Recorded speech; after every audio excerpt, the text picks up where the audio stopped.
Ang hirap ng mga tinapay dito. Tangina. Ito, kahit ako to sa ano. Chips Delight.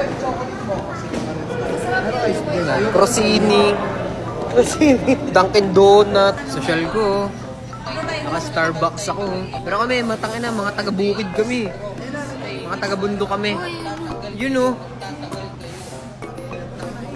Tamis! Putang ano, pagkakatamis. Paano ba kumilos mayaman dito? Dapat mukha din tayong mayaman eh. Ganito lang gagawin ko dyan, oh. Hindi man talaga ako mahilig magkape. Pero syempre, nakikisama tayo, magkakape tayo. Kahit tayo nasa Starbucks, yung kilos natin, pang-probinsya pa din. Yun, oh. Sabay sausaw. Latang taga Batangas, no?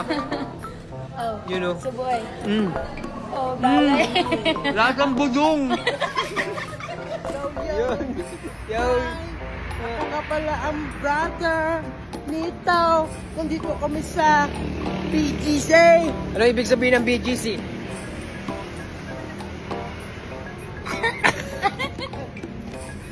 The man who can be moved.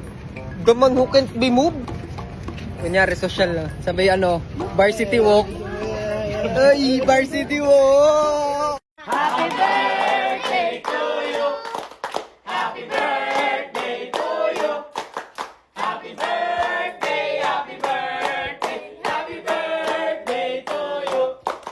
Maligayang bati sa iyo paalam. Maligayang, maligayang, maligayang bati. At para sa aking asawa, gusto ko lang sabihin na handa akong gawin ng lahat. Mapatunayan ko lang sa iyo na mahal kita. Maghihiwalay din yan! Uy, grabe! Grabe ka naman, bagong kasal sila, ganyan agad sinasabi mo. Kaya nga, kaninong bisita ba yan? Sorry. Oh my God, ang cute nilang tingnan magsayaw, no? Napaka-sweet Oo nila. nga eh, tsaka kitang-kita mo sa kanila na sobrang saya nila nung nakikasal sila. Basta mo, ang dami nang nakasabit na pera sa likod nila. Kaya nga eh, kasi yung mga ninong sa kasal nila, mga mapepera, kaya ganyan. Wait lang ha, wait lang. Sige. Hoy! Hoy!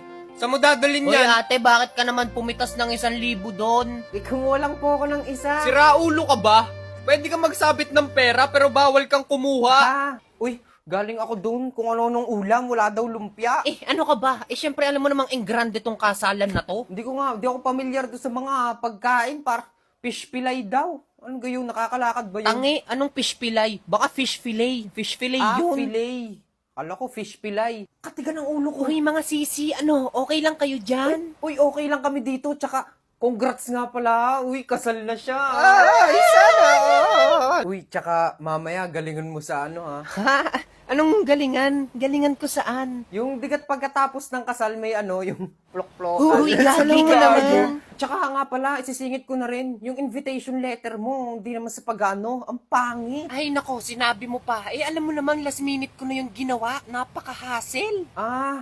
Ay naku, pagka mga ganyang last minute na yan, para hindi ka ma-hassle, try mong gamitin yung Text My Wedding. Mas pinapasimple kasi ng Text My Wedding ang pagpaplano ng kasal ng para sa mag-asawa. Mas pinapadali nito yung pagsasend ng invitations, pagsasave ng dates, sa pamamagitan ng text message sa mga bisita mo ng sabay-sabay. O di ba? Mas maganda, hindi hassle, hindi ka mahihirapan. Tsaka bukod doon, mas makakatipid ka pa ng pera kasi yung pagsasend ng invitations ngayon sa text messages na lang. Tsaka sobrang basic lang yan, nagana yan sa kahit anong cellphone eh. Hindi nga kailangan yan ng application eh. Hayaan mo pag kinasal ulit ako. Ganyan gagawin ko. Sige, oh, ayos yan, subukan mo yan. Pero, wala ba kayong Shanghai? Ma! Oh, ano na naman yon? Bakit ako'y tanghali na naman magising? Anong oras na? Ngayon lang ako bumangon. Wala na akong ginawa sa bahay na to. Puro na lang ako tulog. Ni hindi ko man lang mawalisan. Ayan, ang gabok ng sahig. Aba, ay magabok nga. Bakit hindi mo winawalsan? Kaya nga, hindi ko man lang winawalsan yan. Masinuna ko pang matulog. Anong oras na? Magtanghali na? O yan, nakikita ko ba to? Nakikita ko ba? Ang daming hugasin. Na hindi ko man lang mahugasan. Wala talaga akong pagkukusa. Para kami may katulong dito ah. Ano kami, may katulong? Ha, alam mo ma, pag namatay ka, kawawa kami. Saan kami magaling? Sa paghingi ng pera. Pero sa gawaing bahay, hindi man lang kami makagawa. Ha! Anong akala namin sa inyo? Nagtatay kayo ng pera? Alam mo ma, Pag nakita ko, makikita ko. Sira ulo na ata itong anak ko. Tingnan ko naman. Oh, napakakalat na hindi man lang kami makapaglinis. Talaga namang Ay kung di kami puro hingi ng pera, puro naman kami cellphone. Alam mo kung saan nanggaling yung cellphone ko? Oh, saan galing ang cellphone mo? Pindutin mo yung nasa bayo ko. Napupuno na ako ha. Napupuno na ako. 1 linggo akong grounded. Walang lalabas. Walang hihingi ng pera. Huwag mo akong bibigyan ng pera ha. Aba, ay sira ulo aba. Ay, may pagayon pa. Pare, ang saya dito, no? Kaya nga. Galing mo talaga, no? Pare, pakita mo sa akin kung gano'n Eh, hindi ka ako magaling sumayaw, eh. Pero ganito lang, oh. Utol, ba't di ka nasayaw? Sayaw ka, dali. Ayoko, nahihiya ako. Nahihiya. Kaya nga tayo nagpunta dito para magsaya, di ba? Kaya nga, huwag kang mahiya. Sayo ka Nagsasaya tayo lahat dito, tsaka lahat naman nagsasayaw. Ang dami kayang tao, nakakahiya. Okay lang yan. Sumayaw ka, huwag mo silang pansinin. O bakit kami? Hindi naman kami marunong sumayaw eh. Oo nga, di rin kami Sasayaw talented. yan, oo. Kaya nga, sayaw na, tuloy. sasayaw O, tara, yan. sabay-sabay tayo, guys. Sabihin natin, o. Sasayaw na yan. Oo, Sasayaw na yan. Sasayaw na yan. Yan, o.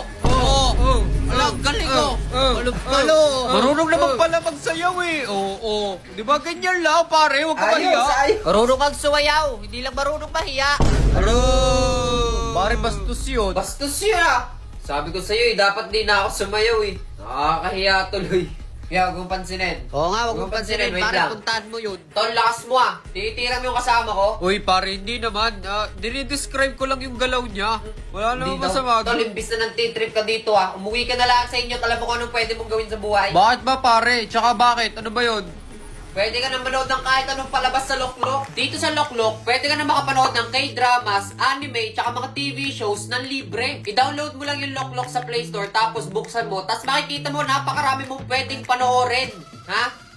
Ay, Ano? pasensya ka na, pare. Pasensya ka na, Umuwi ka na sa inyo pare, ah. pasensya ka na, nakainom lang. Ay! Kamusta? Eto, pare, Sayaw nagkakasama na ulit. na. Oh. Eh, sayaw ka na. Ang sarap. Ubusin mo na yung tinapay mo. Ubusin ko na to. Ang sarap. Yung Yakult mo. Oo, ubusin ko na din. Ang sarap kaya. Yung akin, hindi ko muna uubusin. Last na to. Maya ko ulit kakainin. Tama na. Para mamaya meron ulit ako. Get one and pass. Class, reminders ha. Walang magkokopyahan. Kasi pag nahuli ko kayo, ibabagsak ko kayo. Gusto nyo yun? Hindi po. Ayaw naman pala eh. Tsaka huwag kayong mag-alala. Madadali lang yung mga questions na nilagay ko dyan sa exam. Ha? Hindi kayo mahihirapan dyan. Uy, sir, ano yun? Ano yun? Okay, class, good morning. Good morning, Sir Burnek. So, class, tanong ko lang pala, sino nga pala dito yung nakagawa ng binigay kong assignment kahapon? Ala, hindi rin ako nakapaggawa nun. Kaya nga, ako din. Sir, ako po, hindi po ako nakagawa ng assignment. Sir, ako din po. Hindi rin po ako nakapaggawa Ako eh. din po, sir. Wala din po Ako ako. din po. Ako din, sir. Ano? Sa dami niyong yan, ni isa walang nakapaggawa sa inyo ng assignment? Sir, Ano yon, Mr. Alvarez? ako po, meron po akong assignment. Himala, si Bintana may assignment. Kaya nga, nakakagulat, no? Talaga, Mr. Alvarez? Ha! Buti pa si Mr. Alvarez may assignment. Deserve niyong palakpakan, class. Palakpakan niyo si Maliit Mr. na bagay. Alvarez. Ang galing mo, Nakapaggawa tol. ng Buti ka assignment. pa. First time. Tol, ang galing. Anong, nagpapagong buhay ka na? Paano ka nagka-assignment? Hindi, madali lang naman yung assignment. Bine-basic mo na lang yung mga assignment ngayon, ha? Nagbago ka na talaga, ha? Basta kung ano mang ginawa mo dyan, tol, proud ako sa'yo. Kasi first time mo nagka-assignment.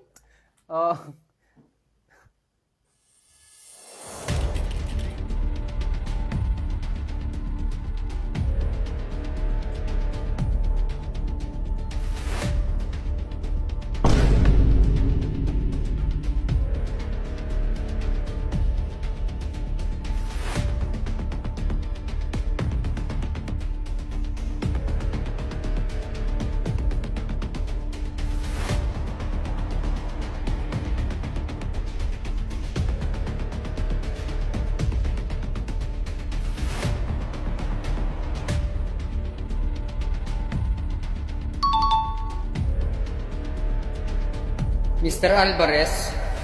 Mr. Alvarez! Ano? Wala kang balak ipasa yung assignment mo? Ay, opo sir. Wait lang po, kunin ko lang po sa bag.